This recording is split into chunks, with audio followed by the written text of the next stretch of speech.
नमस्कार साथियों, स्वागत है आप सभी का आपके अपने पैरामाउंट कोचिंग क्लासेस में। मैं हूं ज्योति राठौर और आज हमारी फिर से करंट अफेयर की धांसू क्लास जो है वो शुरू हो चुकी है। Daily current affair master file या मास्टर क्लास के रूप में आप इसे समझ सकते हैं, देख सकते हैं। तो आज का सेशन बहुत ज़्यादा इंपॉर्टेंट होने वाले हैं। कुछ बेसिक हमारे करंट अफेयर यहाँ पर हम समझने की कोशिश करेंगे, लेकिन उसके अलावा कुछ वायरल जो चीज़ें चल रही हैं उसके बारे में भी जानने की कोशिश करेंगे। तो चलिए साथियों, सेशन को शुरू करते हैं। आपकी जो पहला काम है वो कर दीजिए, सेशन को लाइक शेयर कर देना, अपने दोस्त यारों को बता देना कि सेशन शुरू हो चुका है और जल्दी जल्दी उसको देख के खत्म कर लें। तो पहला जो हमारा करंट होने वाला है वो कैटेगरी है डिफेंस से रिलेटेड। तो डिफेंस में क्या हुआ है, कुछ नया डेवलपमेंट हुआ है, उसी के आधार पर हम क्या कर रहे हैं, इसको डिस्कस कर रहे हैं। सबसे पहले तो डीआरडीओ ने क्या किया है, डीआरडीओ ने मई 2026 में आंध्र प्रदेश के कुर्नूल से मानव रहित ड्रोन से या कह सकते हैं अनमैन्ड व्हीकल से एक रॉकेट को लॉन्च किया है, जो किस नाम से जाना जा रहा है, ULPGM-V3 का अंतिम विकास का सफल परीक्षण कर लिया गया है। ठीक है, तो ये क्या किया है, ये unmanned aerial vehicle precision launch जो गाइडेड मिसाइल है उसको क्या कर दिया है, सफलतापूर्वक उसको लॉन्च कर दिया गया है। यहाँ पर V3 से समझने की कोशिश करिएगा, ये इसका तीसरा संस्करण है या इसका तीसरा फेज है। याद रखिएगा, जब भी हम किसी के संस्करण की बात करते हैं, किसी के फेज की बात करते हैं, तो पहले से दुगना या पहले से सुधार करके हम दूसरा बनाते हैं और दूसरे से सुधार करके हम तीसरा बनाते हैं। तो इस बार का ये जो अनमैन्ड व्हीकल से लॉन्च किया हुआ ये जो लॉन्च किया गया ये जो मिसाइल है वो बहुत इंपॉर्टेंट है, क्योंकि ये पहले दो से क्या होगा, पहले दो से अच्छा होगा, पहले दो की जो कमियां थी उनको दूर करेगा। ठीक है, इसकी रेंज कितनी है, तो लगभग 10 किलोमीटर की रेंज है, यानी कि आसपास के 10 किलोमीटर के एरिया तक ये क्या कर सकता है, भेद सकता है निशाने को। इसका मोड की जब हम बात करते हैं, तो अभी तक जब हम यूएलपीजीएम मिसाइल की बात करते हैं, यूएलपीजीएम की बात करते हैं, तो ये क्या करता था, ये एयर टू एयर करता था या एयर टू टैंक करता था। इस बार का जो ये वर्जन 3 है या कह सकते हैं मोड 3 है, मार्क 3 है, ये एयर टू ग्राउंड यानी कि हवा से टैंक पर वार करने की भी क्षमता रखता है, और दूसरा एयर टू एयर यानी कि ड्रोन और हेलीकॉप्टर को मारने की भी क्षमता करता है। यानी कि देखा जाए तो ये 2 इन 1 का जो प्रोसेस है उसको अपने साथ लेकर चल रहा है। टेक्नोलॉजी की जब हम बात करते हैं, तो high definition dual channel Sikar for day and night operation modular warheads. तो यहाँ पर को किस तरह से डिज़ाइन किया गया है, तो यहाँ पर इसे ऐसे डिज़ाइन किया गया है कि ये दिन और रात दोनों में वार कर सकता है। तो याद रखना, अगर दिन में कभी इसकी ज़रूरत पड़ती है तो दिन में भी ये काम करेगा, और रात में भी ऐसा नहीं है थक के सो जाए, रात में काम ना करे, तो ये रात में भी काम करेगा। दूसरी चीज़ यहाँ पर यह है कि इसे मॉड्यूलर वॉरहेड्स के हिसाब से दिखाया गया है। इसका मतलब ये है, मिशन की ज़रूरत के हिसाब से इसके बारूद जो होंगे, हथियार जो होंगे, वो उसको ले जाने का या उससे उसके हिस्से बदलने का काम यहाँ पर किया जा सकता है। तो ये बेहद महत्वपूर्ण और अपडेटेड वर्जन है किसका, डीआरडीओ की मिसाइल क्षमता का। और ये इसलिए भी ज़रूरी है क्योंकि अब जो है ड्रोन्स का जो यूज़ है, ड्रोन का जो उपयोग है युद्ध के क्षेत्र में, ड्रोन का जो यूज़ है एक दूसरे पर हमला करने के क्षेत्र में, वो लगातार बढ़ता जा रहा है। इससे रिलेटेड कुछ और टॉप पॉइंट्स हैं, उनको समझ लीजिए। जब डीआरडीओ की बात करते हैं, तो डिफेंस रिसर्च डेवलपमेंट ऑर्गेनाइजेशन की बात करते हैं, तो ये क्या है, होम मिनिस्ट्री ऑफ डिफेंस के अंतर्गत आती है। इसका भी ये डिपार्टमेंट जो है, आरसीआई डिपार्टमेंट, जो रिसर्च सेंटर इमरत का काम करता है ये नोडल लेबोरेटरी है जिसने क्या किया है, हैदराबाद में ये स्थित है, जिसने इसको डिजाइन करने की कोशिश करी है, ये बात याद रखना। इसके बाद बीडीएल जो भारत डायनेमिक्स लिमिटेड है, ये public sector missile production partner के रूप में जानी जाती है, पीएसयू के नाम रूप में जानी जाती है, डीआरडीओ से ही रिलेटेड है, जिसने भी इस यहाँ पर काम करने की कोशिश करी है। अब इनसे रिलेटेड क्वेश्चन किस टाइप के बनते हैं वो देख लीजिए। तो क्वेश्चन है कि what is the range of the recently tested ULPGM V3 missile. तो कितनी रेंज है, 10 किलोमीटर की रेंज है, याद रखना। अगला क्वेश्चन है, ULPGM V3 का सक्सेसफुल ट्रायल कहां पर किया गया है। तो सक्सेसफुल कहां किया है, कुरनूल में किया है, आंध्र प्रदेश में। ये बात भी आपको याद रखनी है। तीसरा क्वेश्चन बन जाता है इससे कि which was the nodal laboratory of this missile project? तो कौन सी नोडल लेबोरेटरी है इसकी? आरसीआई हैदराबाद है, याद रखिएगा। अगला क्वेश्चन है, ULPGM V3 is design to be launched from? कहाँ से लॉन्च किया गया है? तो अनमैन्ड व्हीकल से। जो अनमैन्ड एरियल व्हीकल्स होते हैं, जो ड्रोन्स होते हैं, उससे इसको क्या किया गया है? लॉन्च किया गया है। ठीक है। अगला क्वेश्चन है, which of the following statement is true? इसमें से कौन सा स्टेटमेंट ट्रू है? तो it only operate in daylight, तो गलत है। It operates in both air to ground, air to air mode, ठीक है। It lack a seeker, it is import from France. तो ऐसा कुछ भी नहीं है, खाली जो बी ऑप्शन है वही क्या है आपका? एकदम सही है। ये एयर टू ग्राउंड भी कर सकता है और एयर टू एयर मोड पर भी काम कर सकता है। ठीक है, आगे चलते हैं, सेकंड करंट की बात करते हैं, और सेकंड करंट संबंधित है आपके G7 ग्रुप से। तो हम जानते हैं भैया, नरेंद्र मोदी जी ने खूब मेलोडी खाई है, खूब मेलोडी गिफ्ट में दी है।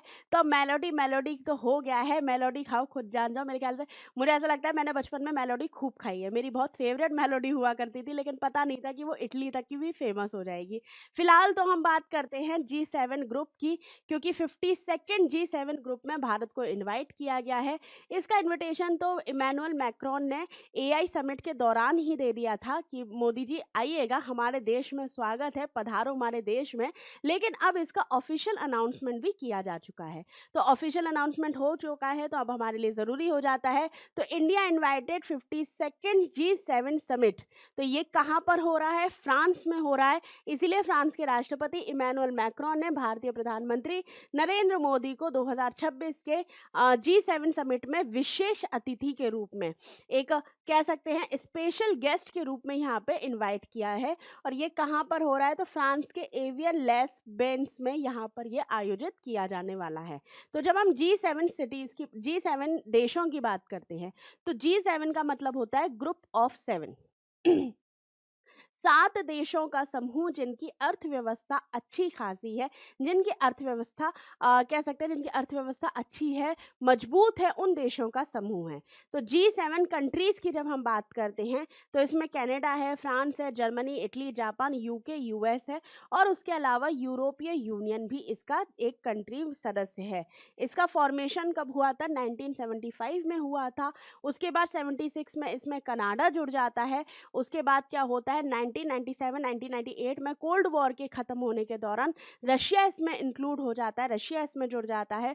और 2024 में जब रशिया क्रीमिया पर कब्जा करता है, तो इसको यहाँ से निकाल दिया जाता है, जिसके बाद G8 से ये वापस G7 में बदल जाता है। तो इस बार को इसको होस्ट कौन कर रहा है? तो फ्रांस कर रहा है। इंडिया का स्टेटस क्या होगा? तो इंडिया का स्टेटस क्या है? स्पेशल गेस्ट के रूप में इसको बुलाया गया है। इनविटेशन कॉन्टेक्स्ट क्या है? तो जैसा मैंने बताया था, फरवरी 2026 में इंडिया एआई इम्पैक्ट समिट आयोजित किया गया था नई दिल्ली में। उसी में यहाँ पर इनविटेशन दे दिया गया था, और अब क्या है? इसको ऑफिशियली अनाउंस कर दिया गया है। ठीक है, इसको ऑफिशियली अनाउंस जो है वो कर दिया गया है, याद रखिएगा। चलिए अब आगे चलते हैं, इससे रिलेटेड क्वेश्चंस देख लेते हैं। क्वेश्चन के अलावा एक चीज और है, वो याद रखिएगा, इस समय क्वाड समिट चल रहा है। ठीक है, क्वाड समिट जो चल रहा है, ये क्या है? फॉरेन मिनिस्टर्स का समिट है, जो कि आपको याद रखना है भारत में चल रहा है। और उसके अलावा ब्रिक्स का आयोजन भी भारत में किया जाना है, जिसमें पुतिन जी की भारत यात्रा होगी। ये बात विशेष रूप से याद रखिएगा, जब होगी तब हम इसको बारे में डिस्कस करेंगे, उसको कवर करेंगे। इससे रिलेटेड क्वेश्चंस क्या हैं? तो 2026 में 52वां G7 का जो समिट है, वो कौन मेजबानी कर रहा है? उसकी तो फ्रांस कर रहा है, याद रखना। 52वां at which location in France will be 52nd जो G7 समिट है वो होल्ड कर रहा है, आयोजित कर रहा है। तो ये आपका कर रहा है एवियन लेस बेंस। 2026 में भारत किस अंतरराष्ट्रीय समूह की अध्यक्षता करेगा? तो ये किसकी करेगा? ब्रिक्स की करेगा, याद रखिएगा। Brazil, Russia, India, China and south Africa. तो ब्रिक्स का आयोजन भारत करेगा, याद रखिएगा। इसी समिट में पुतिन जी भी भारत आने वाले हैं, 2026 में इसका आयोजन होगा। ब्रिक्स के अगर फॉर्मेशन की बात करते हैं, तो ब्राजील, रशिया, इंडिया और चाइना से मिलकर बना हुआ देश है। बाद में लगभग लगभग इसमें साउथ अफ्रीका भी शामिल हो जाता है और वर्तमान में 10 इसके सदस्य हैं, जिसमें इजिप्ट, इथोपिया, ईरान, यूएई और इंडोनेशिया जैसे देश इसमें शामिल होते हैं। जब हम बात करते हैं G7 की और ब्रिक्स देशों की, तो G7 क्योंकि पश्चिमी देशों का समूह है जो अर्थव्यवस्था रखता है, जिसमें अगर देखा जाए तो बहुत से कम ऐसे देश हैं जिनकी अर्थव्यवस्था ठीक ठाक है, वरना कनाडा जैसे देशों की अर्थव्यवस्था का क्या हाल है वो सभी जानते हैं। लेकिन जब हम एशिया की बात करते हैं तो एशिया में भी डॉलर को काउंटर करने के लिए, पश्चिमी देशों को काउंटर करने के लिए, उभरती हुई अर्थव्यवस्था को मुख्य धारा से जोड़ने के लिए एक समूह की जरूरत हुई थी। उसी आधार पर ब्रिक्स का फॉर्मेशन किया गया था। ठीक है, अगला क्वेश्चन है, which of the following is not a permanent member of G7? तो कौन परमानेंट मेंबर नहीं है? इंडिया नहीं है। During which event did the French president extend the invitation of PM Modi? AI impact summit हुआ था। ये भी इंपॉर्टेंट है, याद रखना, नई दिल्ली में हुआ था। ठीक है, आगे चलेंगे, अपनी जो अगली करंट है उसकी बात करते हैं। तीसरी करंट है आपकी बुकर प्राइज से संबंधित। ठीक है, 2026 का जो बुकर प्राइज है ये बहुत ज्यादा जरूरी है। क्यों जरूरी है? क्योंकि ये पहली बार ऐसा पुरस्कार है जो मंदारिन लैंग्वेज में दिया गया है। ठीक है, किस में दिया गया है? चाइनीज लैंग्वेज जो है मंदारिन, उसमें दिया गया है। और ये किसे दिया गया है? ताइवान की लेखिका है यांग शुआंग जी। इनका उपन्यास है ताइवान ट्रैवलॉग, उसको ये क्या दिया है? इंटरनेशनल बुकर अवार्ड दिया गया है। ये बात आपको याद रखनी है। इसके कुछ इंपॉर्टेंट पॉइंट्स हैं जिनको समझ लेना, ये एग्जाम में पूछे जा सकते हैं। इसका जब हम ट्रांसलेटर की बात करते हैं तो इसे लिन किंग ने ट्रांसलेट किया है, जो मंदोरिन भाषा से, मंदारिन जो भाषा है उससे इंग्लिश में ट्रांसलेट करती हैं। इसके बाद ये प्राइज मनी कितनी है? तो 50,000 यूरो है, जो 25,000 दोनों में बट जाएगी। ठीक है, इसका थीम और पब्लिशर कौन है? तो इसकी जो थीम है वो कॉलोनियलिज्म और पावर इम्बैलेंस की थीम है, जो उपनिवेशवाद और पावर का जो कह सकते हैं, पावर का जो इम्बैलेंस है उसके आधार पर ये एक तरीके से जो बुक है या जो किताब है वो लिखी गई है। और ये इम्पैक्टफुल बुक है ये भी कहा जा रहा है यहाँ पर। इसको किसने पब्लिश किया है? तो जो स्टोरीज पब्लिशर जो है वो यहाँ पर पब्लिश करते हैं। यहाँ के जो पब्लिशर है उसको दूसरा ये अवार्ड दिया गया है, याद रखिएगा। जब हम स्टैटिक पोर्शन को देखते हैं तो दो तरीके के अवार्ड होते हैं, एक होता है इंटरनेशनल बुकर प्राइज और एक होता है बुकर प्राइज। दोनों ही जो अवार्ड होंगे वो पब्लिश्ड होंगे यूके और आयरलैंड में, याद रखना।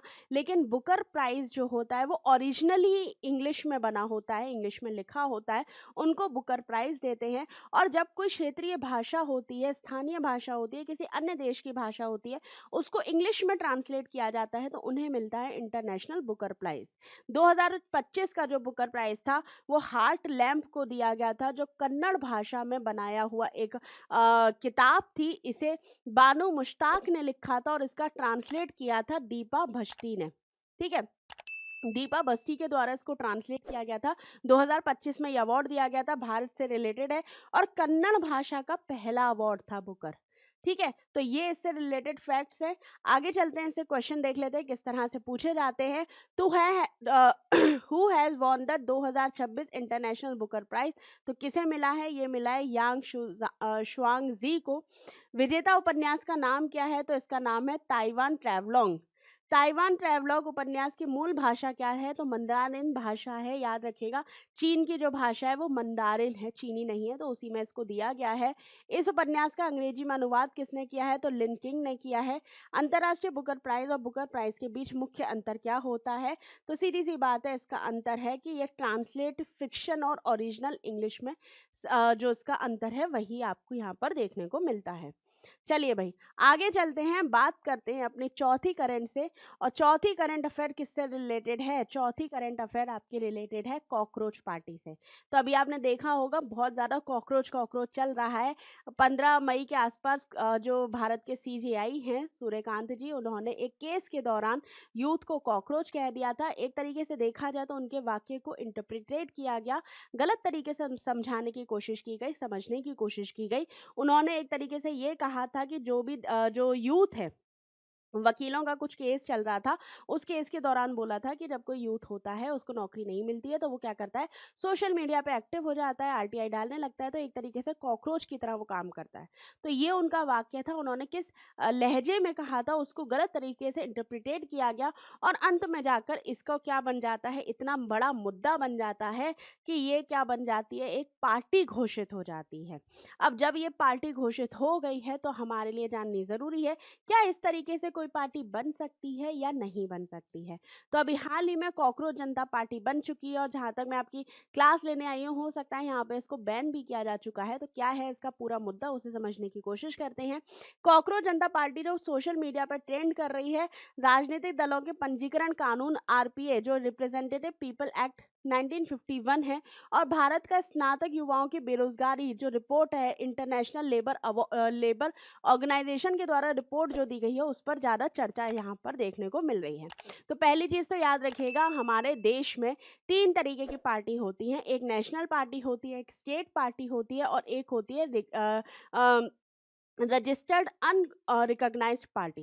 तो जो नेशनल पार्टी होती है, जैसे बीजेपी है, इंडियन नेशनल कांग्रेस है, यानी कि आईएनसी है, कांग्रेस है, ठीक है, इस तरीके की जो पार्टीज होती है, ये नेशनल पार्टीज होती है। कुछ स्टेट पार्टी है, जैसे समाजवादी पार्टी है, और भी जो क्षेत्रीय पार्टी है उनकी हम बात करते हैं। कुछ होती हैं रिकॉग्नाइज्ड, जो रजिस्टर्ड तो होती हैं, पंजीकृत होती हैं, लेकिन उनको रिकॉग्नाइज नहीं किया जाता है, वो भी पार्टियां होती हैं। तो हाल ही में जो कॉकरोच नेशनल पार्टी है या कॉकरोच जनता पार्टी है, वो इसी से रिलेटेड है। ये क्या करेगी, इसको अगर पार्टी बनना है तो सबसे पहले तो इसे अपना पंजीकरण कराना पड़ेगा ईसीआई से, इलेक्शन कमीशन ऑफ इंडिया से। ठीक है, जब हम एग्जाम पॉइंट ऑफ व्यू से बात करते हैं, तो रजिस्ट्रेशन लॉ किस तरीके से काम करता है, तो भारतीय या रिप्रेजेंटेटिव पीपल एक्ट 1951 की धारा 29A बताता है कि आपको क्या करना होगा। आपको रजिस्ट्रेशन के लिए election chief commissioner, election commission of India है, उसके पास 30 दिन के अंदर जाना है। कम से कम आपके पास 100 लोग ऐसे होने चाहिए जो रजिस्टर्ड वोटर हो। आपको 10,000 रुपए का डीडी यानी कि डिमांड ड्राफ्ट लेकर जाना है, और कम से कम अपना एक कॉन्स्टिट्यूशन बनाना है। कॉन्स्टिट्यूशन का मतलब है कि आपको अपने जो पार्टी है उसका नियम बनाना है कि आप किस तरीके से काम करेंगे, आपका क्या आधार होगा, आप क्या काम करना चाहते हैं, कैसे फायदा कराएंगे, पूरा मतलब आपको पोर्टफोलियो अपना तैयार करके चलना है। इसके बाद सबसे ज्यादा मुद्दा बन जाता है आईएलओ रिपोर्ट का। आईएलओ रिपोर्ट जो है, इंटरनेशनल लेबर ऑर्गेनाइजेशन की एक रिपोर्ट आती है, जो वर्क फोर्स की बात करती है, भारत में जो कार्यात्मक क्षमता है उसकी बात करती है। तो बताती है कि लगभग लगभग 29% ऐसे व्यक्ति हैं, ऐसे युवा हैं, ऐसा यूथ है जो ग्रेजुएट होने के बावजूद भी बेरोजगार है। भारत में जब हम बेरोजगारी की बात करते हैं, तो बेरोजगारी भी कई तरीके की होती है। यहाँ पर हमारे पढ़े लिखे जो युवा हैं वो बेरोजगार है। एक तरीके से देखा जाए तो वो युवा जो जिनको जिस काम को करना है, उन्हें वो या तो काम नहीं मिल पा रहा है, या वो उस तरीके की स्किल जो है वो डेवलप नहीं कर पा रहे हैं। इसी के आधार पर ये जो आईएलओ है वो रिपोर्ट देता है और बताता है कि लगभग 29% लोग जो हैं वो क्या है, ग्रेजुएट यूथ है, जो क्या कर रहा है, बेरोजगार है, जिसके पास काम नहीं है। इसमें उन्होंने बताया है कि बेरोजगारी में कम से कम 83% जो है वो यूथ है, जो कैसा है, अनएम्प्लॉयड है। ठीक है, तो 83% जो यूथ है वो कैसा है, जो यूथ है वो 83% है, वो कैसा है, अनएम्प्लॉयड यू है। इस तरीके से यहाँ पर बताया गया है। तो ये पूरी की पूरी रिपोर्ट थी, जिसके आधार पर ये मुद्दा जो है वो बन जाता है। ठीक है, तो अगर हम बात करें, ये जो न्यूली फॉर्म पार्टी है, ये अभी रजिस्टर्ड रिकॉग्नाइज्ड है and must choose from list of free election symbol. तो अगर ये पार्टी रिकॉग्नाइज होती है, इसको रजिस्टर्ड होती है, तो इसको क्या करे किया जाएगा, इलेक्शन कमीशन के द्वारा जो मुफ्त में जो सिंबल होते हैं वो सब दिए जाएंगे। तो अब ये मुद्दा बहुत बड़ा है, लेकिन आपके एग्जाम पॉइंट ऑफ व्यू में ये सारी चीजें नहीं आएंगी। आपके एग्जाम में यही चीजें पूछने को आएंगी। आईएलओ रिपोर्ट क्या है, रिप्रेजेंटेटिव पीपल एक्ट क्या है, किस आधार पर आप पार्टीज बना सकते हैं, पार्टीज किस तरीके की होती हैं, और आपको कमेंट में बताना है कि वो नेशनल पार्टीज कौन कौन सी हैं। 6 नेशनल पार्टी हैं, वो कौन कौन सी हैं, ये आपको बताना है। ठीक है, तो यहाँ से इससे रिलेटेड क्वेश्चन देख लेते हैं। तो under which act are political parties recognised in India, तो कौन सा है, वो है रिप्रेजेंटेटिव पीपल एक्ट 1951। ठीक है। अगला क्वेश्चन है आपका, which section of the RPS act 1951 deal with the registration of political parties? तो सेक्शन 29A है। ठीक है। फिर है, what is the minimum number of registered voter required to form a new party? तो कम से कम 100 लोग आपके पास रजिस्टर्ड होने चाहिए, जो रजिस्टर्ड वोटर होने चाहिए। इसने वैसे तो अपना मैनिफेस्टो भी जारी किया था। इसने बताया था कि हम वो लोग यहाँ पे रजिस्टर हों जो कहीं से भी काम नहीं करते हैं, सोशल मीडिया पे एक्टिव रहते हैं, आलसी होते हैं, और खास तौर पे इसने ये भी बात बोली थी कि जो दल बदल कानून है, दल बदल, जो सांसद इधर से उधर दल बदल लेते हैं, नेता इधर से उधर दल बदल लेते हैं, उन पर भी हम लोग क्या करेंगे, रोक लगाएंगे। तो लगभग 11-12 लाइनों का, 11-12 जो बातें थी उसके बारे में इन्होंने बताया था। खैर आगे चलते हैं। Within how many day must the application for registration be submitted to the Election Commission? तो 30 दिन के अंदर आपको करना है। उसके बाद है आईएलओ इंडिया एम्प्लॉयमेंट रिपोर्ट 2024 के अनुसार कितने प्रतिशत स्नातक युवा बेरोजगार हैं? तो 29% क्या हैं, बेरोजगार हैं, याद रखना। तो ऐसा नहीं है कि हमारे यहाँ बेरोजगारी की संख्या जो है वो नहीं है, बेरोजगार है युवा, लेकिन वो बहुत सारे युवा ऐसे हैं जो अपने उस काम को नहीं कर पा रहे हैं जिन्हें वो चाहते हैं। यानी कि देखा जाए तो या तो इसमें सरकार के फ्रेमवर्क की कमी है, इंफ्रास्ट्रक्चर की कमी है, या फिर लोगों के अंतर्गत स्किल की भी कमी है। तो ऐसा नहीं है कमी केवल बच्चों में है, कमी केवल स्टूडेंट्स में है, कमी केवल युवा में है, सरकार के फ्रेमवर्क, सरकार की इंफ्रा में भी कमी है। ये दोनों ही जब कमियों को दूर करेंगे तभी ये बेरोजगारी की जो रेट है वो पूरी हो सकती है या उसे खत्म किया जा सकता है। तो चलिए साथियों, सेशन को यहीं समाप्त करते हैं। इससे रिलेटेड कोई भी डाउट हो, कोई भी क्वेरी हो तो कमेंट में बताइएगा। बाकी हाँ, दोस्तों यारों को सेशन शेयर करना कतई मत भूलिएगा। धन्यवाद।